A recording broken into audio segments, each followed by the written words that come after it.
Look today at the 10 core reasons why you might be stuck in your business. We're actually going to look at more than 10 reasons and different pieces around it. This is a really, really important topic. Getting clear on what's not working and what's been holding you back. It really can be a game changer. And it's a great topic to look at this time of year. This year is ending. We're getting ready for 2021. We all want 2021 to be our best year yet. In life in general and in our business. But if we just keep on kind of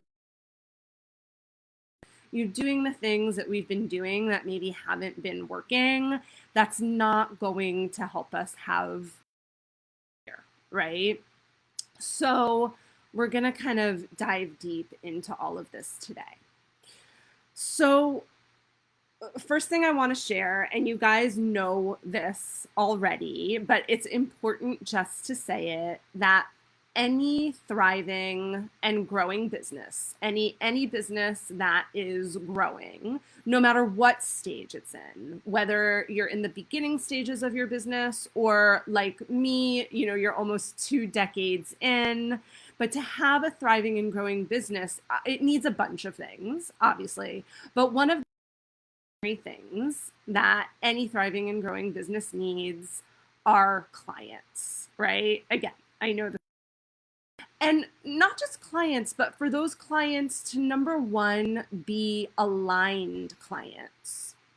So what I mean by that is that these are clients that are your ideal clients. You work really well with them. They're people that you're meant to help and things that right? So you need those clients to be aligned.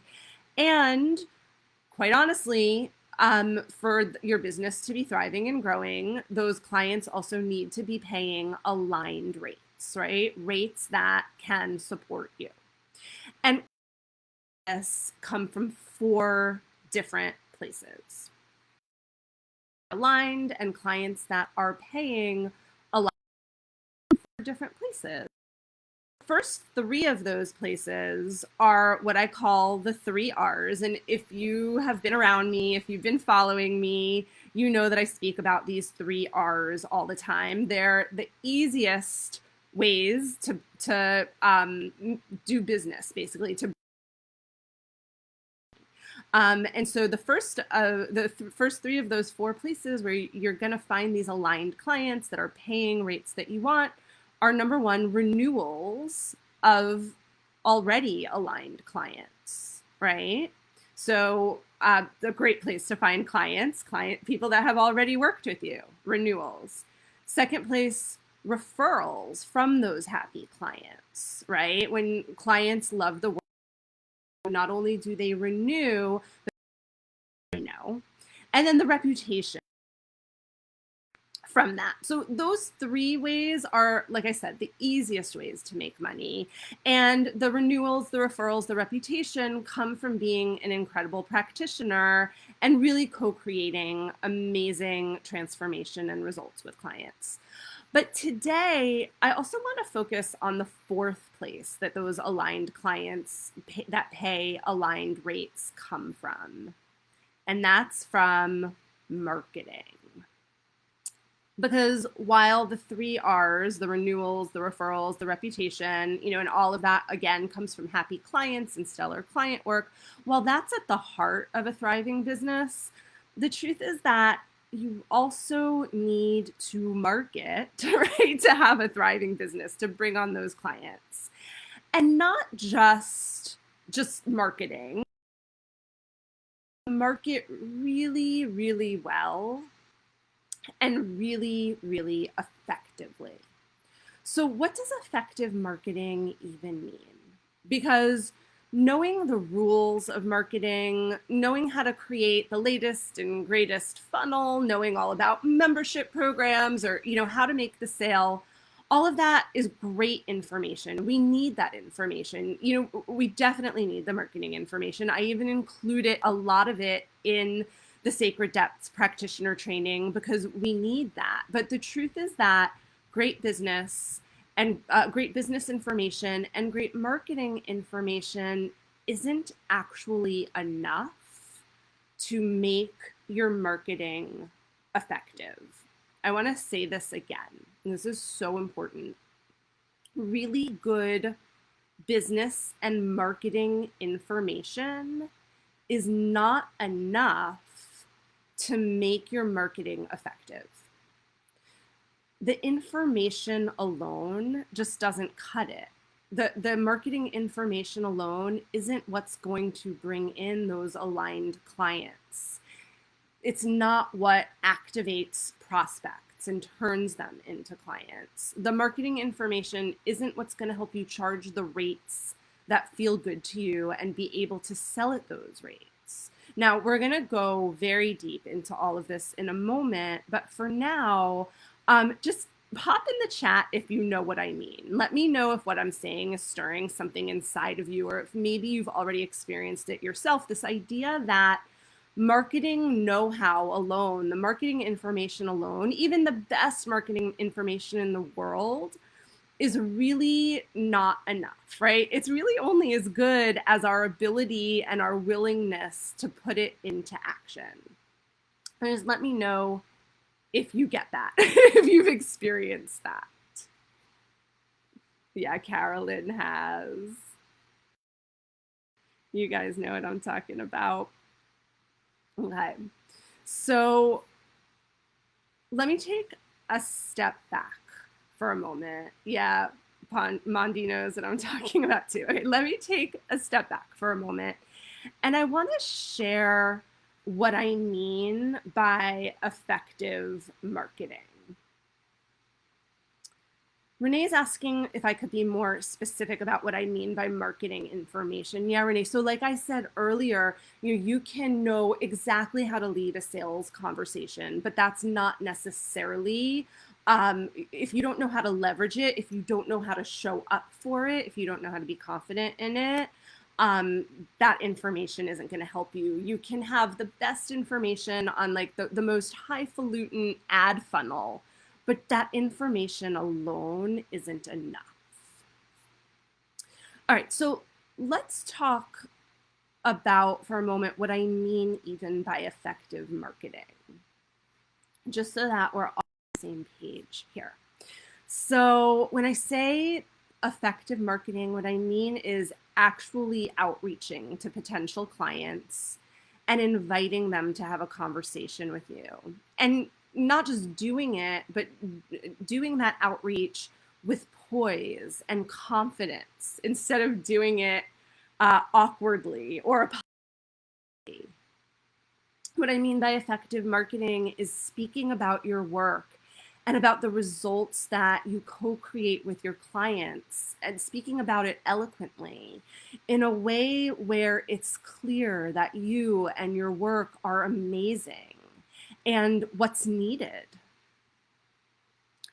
Effective marketing is taking actions to allow yourself to be seen, right? Whether it's posting about your work on social media and posting about what your work stands for, or whether it's about proudly sharing your ideas in your newsletter articles, or reaching out to speak at different places and events, right? A lot of that online these days. Also means stating your actual rates in enrollment in sales, not like half of what your rates actually are, right? And just you can let me know in the chat if you're guilty of that one. I certainly am, right? I've been there in the middle of an enrollment conversation, and when it comes time to share the rates, it's like, oh, you've Effective marketing also means showing up confidently and authentically in those enrollment conversations, being the leader of the conversation, being afraid to ask for the business. Effective marketing means having the courage to ask clients for testimonials so that you have the social proof that you can use in your marketing, right? That social proof and those testimonials are so important. Effective marketing is also having the confidence to ask people for referrals and to share about your work. It means also feeling good about inviting clients to renew and even to renew at higher rates. Deborah's saying that she's new. Is marketing a way to be seen for beginning when people don't know about you?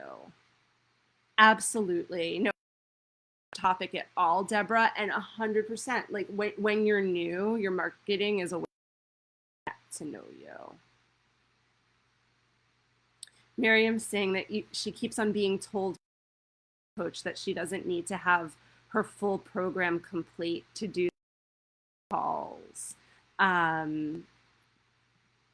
Ooh, I'm having trouble seeing your full thing. Yep, you don't feel confident. Yes, that's a big piece of this too. We're going to get there in a moment.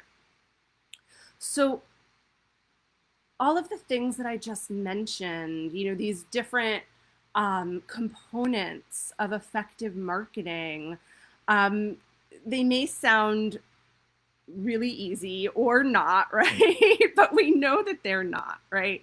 Because as I said earlier, just because we have the information on how to write a killer social media post or how to do prospect outreach, it doesn't mean that we're going to do it or that we're going to do it well, right? We may intend on doing it, plan on doing it, even put it in our schedule to do it. But it's an entirely other thing to then actually write the social media post, do the outreach, or name our actual rate, and then to do it in a way where we are showing up fully with confidence, right? Because we can take the actions, we can even get ourselves to take the actions, but if we're not doing it with our full presence, then the marketing can really fall flat, right? And if this is something that's happened for you, you're not alone. I've been there many times, where I've done the Facebook Live, or I've written the email, or I've done the outreach, but my heart hasn't fully been in it. I haven't fully felt confident about it, and it just kind of falls flat. So if you're recognizing that this is happening for you, right? That you're not showing up for your marketing, or you're doing your marketing, but you're not doing it effectively. There are two kind of levels to why this is happening. Two different levels to why this is happening. And it's really, really valuable to take a look at these two different levels. Because the more that we can be aware of what's happening by way of our intentions and our motivations or our blocks, then the more choice that we have moving forward. We can do things differently moving forward. So there's two different levels, as I said, both of them. They're both really important. Yeah, and like I said, the more that we can look in the face what's actually going on with our marketing, right? Like behind the scenes, the more agency we have, the more motivation we're going to have to do things differently. And in the first level, there's about 10 or 11 reasons. So reasons that why we end up not doing outreach or marketing or not doing it well. Reasons why we're not raising our rates or not asking for the testimonials, right? Whatever it is, all of that effect we were talking about before.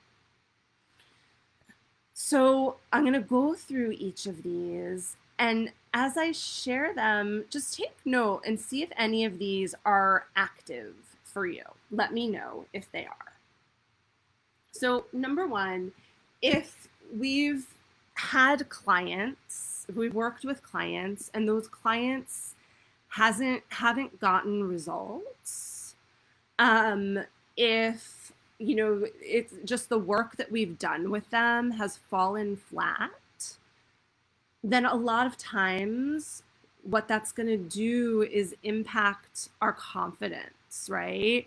And when our confidence is impacted, we don't end up marketing well, or we don't market at all, or we lower our rates. Uh-oh. Can you guys hear me? Can you let me, like, my audio is cutting out. Are you guys able to hear me? Yes, no? Let me know.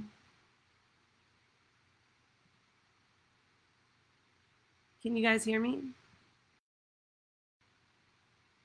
Am I still live? Oh no.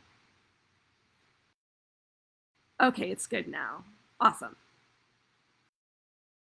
So, and they haven't gotten results, it's going to, and then it's going to be harder to do outreach or to name our client said something mean to us, right? Something didn't go their way. A client goes into resistance, they get judgy, and they say something mean to us. Impact our confidence. And again, if our confidence is impacted, if our feelings have been hurt, all of a sudden we're not showing up for our marketing, we're not taking the steps we need to take, or we're doing them half-heartedly, right? We're not really showing up in a way where we are fully speaking about the amazingness of our work, not believing in it in that moment. If we've had a client, I hear this a lot from people that has gone MIA, right? We've had a couple of sessions fall off the face of the earth. We can't get in touch with them. They don't show up for calls or whatever it is. We lose our confidence again, right? And then when that happens, it's harder to market. It's harder to post on social media. It's harder to invite people into our work. We don't feel good enough. If a client didn't give us a glowing review, right? Or didn't give us a testimonial, that can again impact our confidence. And when our confidence is, all of a sudden we don't feel so great about marketing, about reaching out, about raising our rates, about showing up fully for enrollment conversations. Here's another one. If we're not really excited about what we're doing, right? If we're either not excited about the type of person that we're to, or we're not excited about the things that we're marketing on, that's gonna hold us back from marketing and marketing well, right? And just as an aside, why do some people get stuck in niches that they're not really excited about? It's usually because they don't feel good enough, right? They don't feel good enough to actually go after their dream, of what they want to really be helping people with, or who they really want to be helping. I hear that a lot. If you're sometimes getting great results with clients, but sometimes not, and it's kind of spotty, that's going to hold you back from going full out in your marketing, from taking all the actions to bring in more clients, because it's like, you don't know what's going to happen. Will they have good results? Will they not have good results? What's going to happen? If you're overworking in order to co-create results with your clients, right? So if you're working with clients and your sessions are going over time, right? And they're going over time because you feel like your clients aren't getting enough in the allotted 30 minutes or 45 minutes or 60 minutes, whatever it is. And so you're giving more and more and more, or you're doing too many emergency sessions, or it's like just a lot of pulling teeth, a lot of emails. You may not realize it, but it might be holding you back from marketing, right? Or from marketing well, from marketing confidently. If you feel like your clients are showing up for the work, but they're just not as invested as they could be, if you feel like you're more invested than they are, that could be holding you back from marketing. A deer in headlights. When a client brings a tough situation, or if their shadow is going to show up, or their resistance or obstacles are going to show up. If you're scared that you're just not going to know what to do, that's holding you back from naming your rates or showing up fully. If you have enrollment conversations and people just aren't saying yes, and you just feel like over it, like, oh my gosh, I'm never going to be able to convert or convert at a rate that I want, that's likely a culprit in why you're not showing up for your marketing, right? Or just if you've been scared of any of the things that I just said, even if they haven't actually happened, but you're just anticipating that they're going to happen, it's showing up in how you're showing up in your marketing. So these pieces are sounding familiar for you. Oh, and am I still cutting out? Let me know too. Maybe I should switch to my phone if I am still cutting out. Let me know. But let me know if any of these pieces that I'm mentioning, you're noticing that that's kind of mixing in when you're marketing or going to market, or that's why you're not really marketing in your business.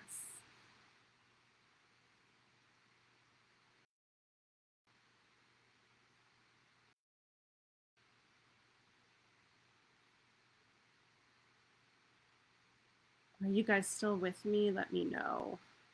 I don't know if I'm having tech issues here.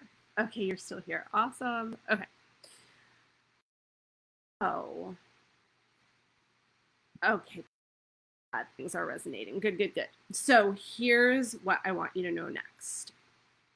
If you've got this stuff going on,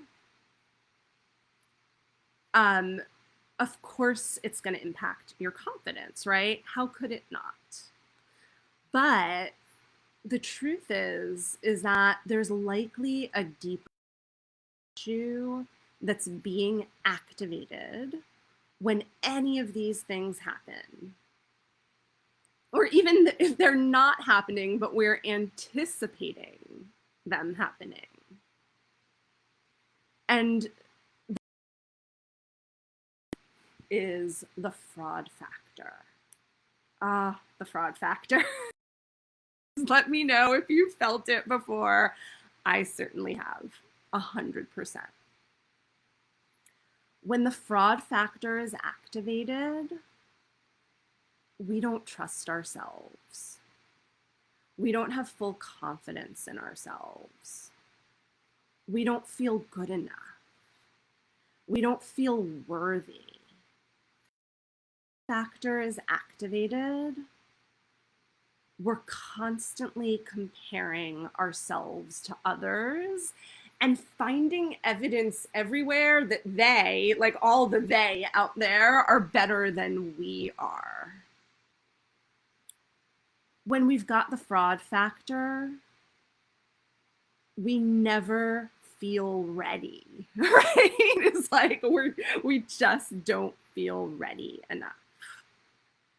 And when we've got the fraud factor, we're terrified. We've got paranoia that we're going to be found out as a fraud. But that's not all.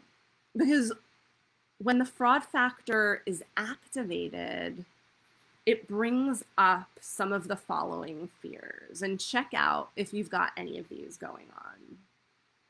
So number one, the fear of visibility, right? I'm not good enough. I'm a fraud, and therefore I want you to see me and find out that I actually suck. If you know that I suck, then it's going to confirm my worst fears about myself. So I'm just going to hide. I'm not going to let myself be seen. Right? So that's one fear that comes up when the fraud factor is activated. Here's another fear, the fear of rejection, right? I'm a fraud, and therefore if I market, if I reach out, if I name my actual rate, you're gonna reject me, or you're gonna tell me that I suck, or you're gonna get angry at me. So I'm just not gonna market at all. I'm just not going to outreach at all. Or if I do outreach, I'm not going to do it fully and with confidence. And then here's another fear that can come up, and this is an important one that can come up if the fear factor is activated. And this is one especially if you are part of this community. It can come up because I know that if you're part of this community, integrity is really, really important to you. So when you've got the fear factor going on, the fraud factor going on, this other fear is fear of being out of integrity, fear of hurting others, right? And it goes something like this: I'm not really that good. I'm not good enough. I'm a fraud. And therefore, if I work with people, it's going to be out of integrity, or worse, be out of integrity because I won't make good on my marketing, or worse, I might damage them. I might hurt them. And so therefore, I'm going to hide myself. I'm not going to really put myself out there, or I'm not going to put myself out there in a way that's actually going to magnetize people, or I'm just not going to charge as much because maybe then it's integrity. Right? The fraud factor can, and these fears, that fear of visibility, that fear of rejection, that fear of being out of integrity, all because of the fraud factor, can be so sneaky, right? And I can tell you so many stories, personal stories about this one. I'll share one briefly just to illustrate it. Some of you have heard this one, but it goes way back towards the beginning of my business.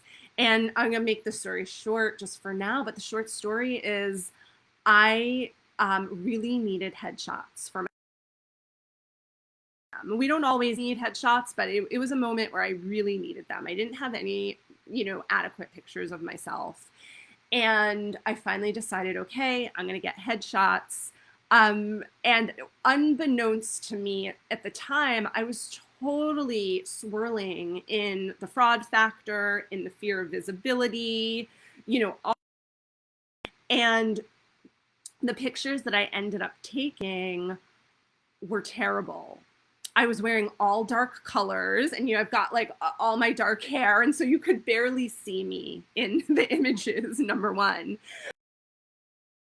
Even looking directly at the camera, I was looking this way and that way, all around, but not directly at the viewer.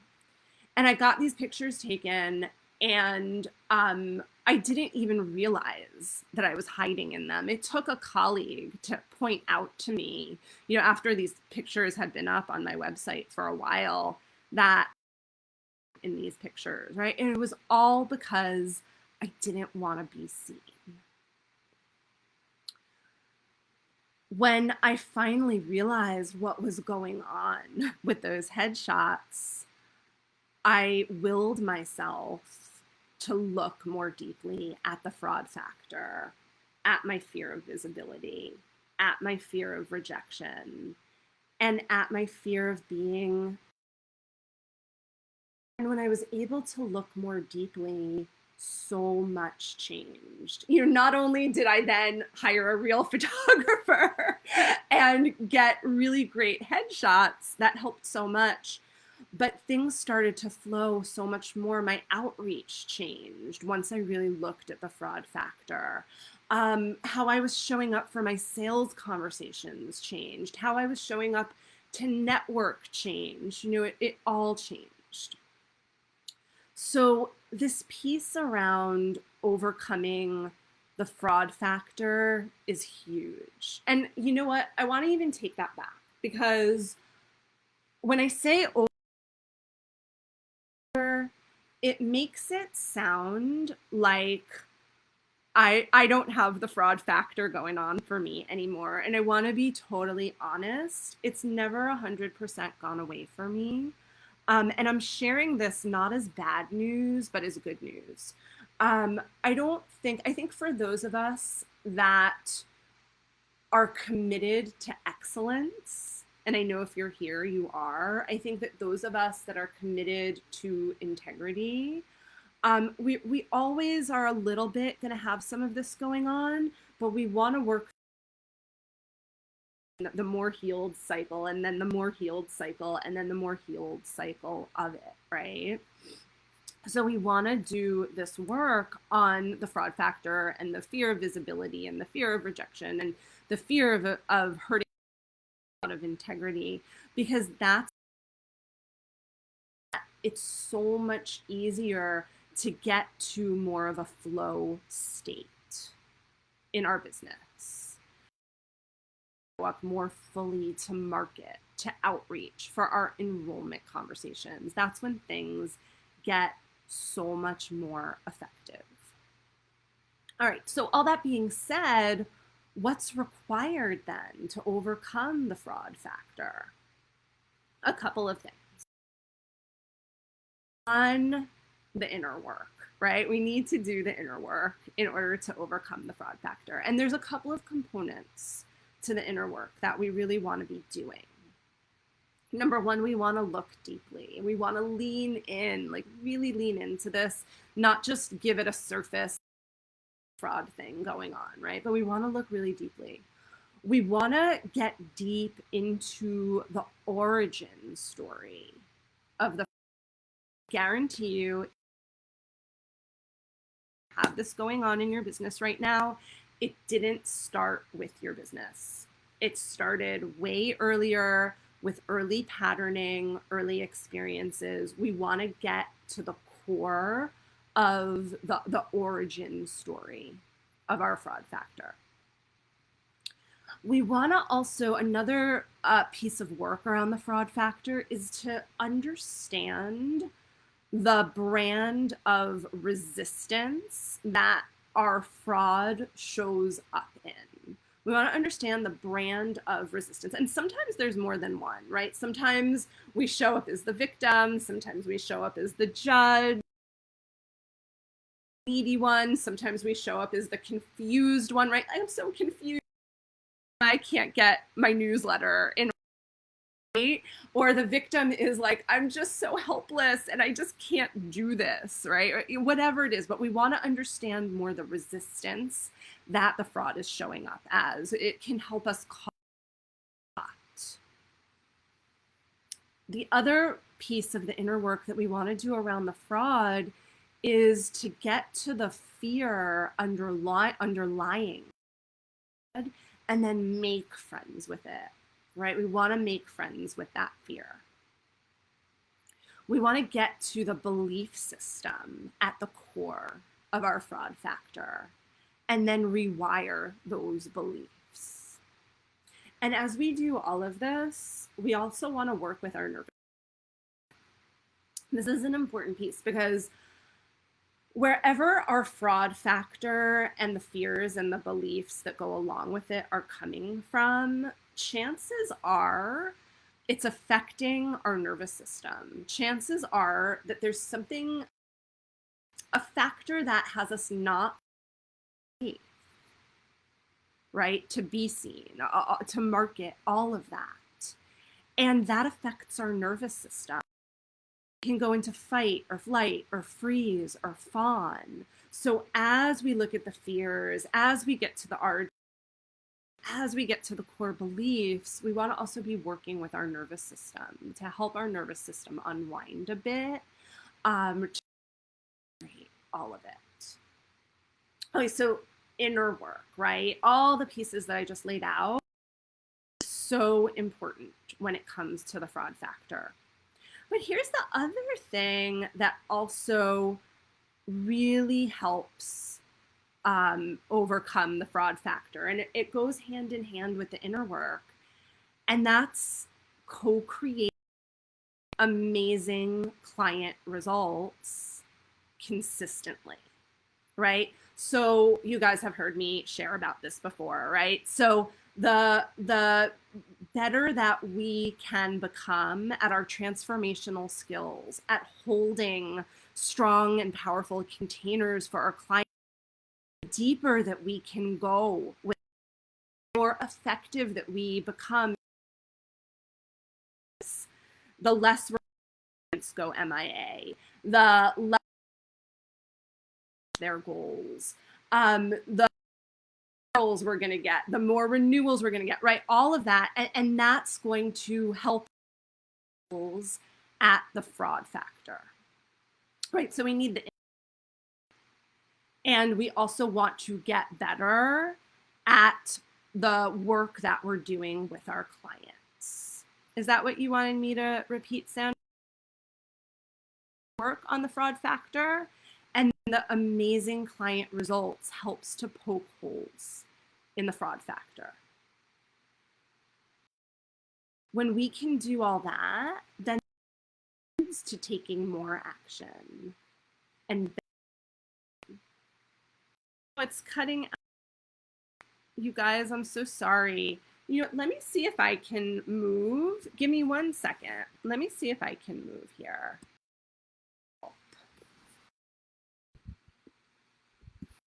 Forget it, but maybe this can help.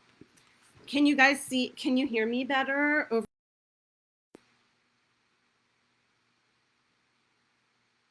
Let me know if you can hear me better.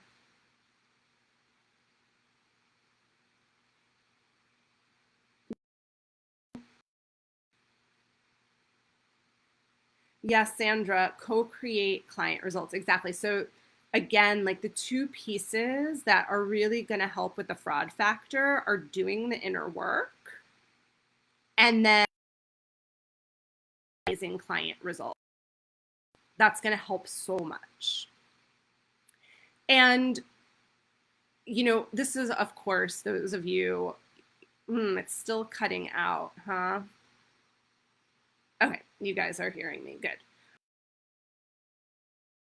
This is so much what we do in Sacred Depths. You get all the skills you need for the amazing client results, and we do inner work around the fraud factor. Oh, you guys still aren't here. Okay, I'm gonna try to go downstairs. Give me a second here. I think the people working on my kitchen have gone to lunch. So downstairs. Thanks for staying patient. This is for all of you, right? Sometimes things are not going to go as planned. Just keep on sticking with it. Thank you for your patience. Is this better? Can you guys hear me better down here? Okay, good.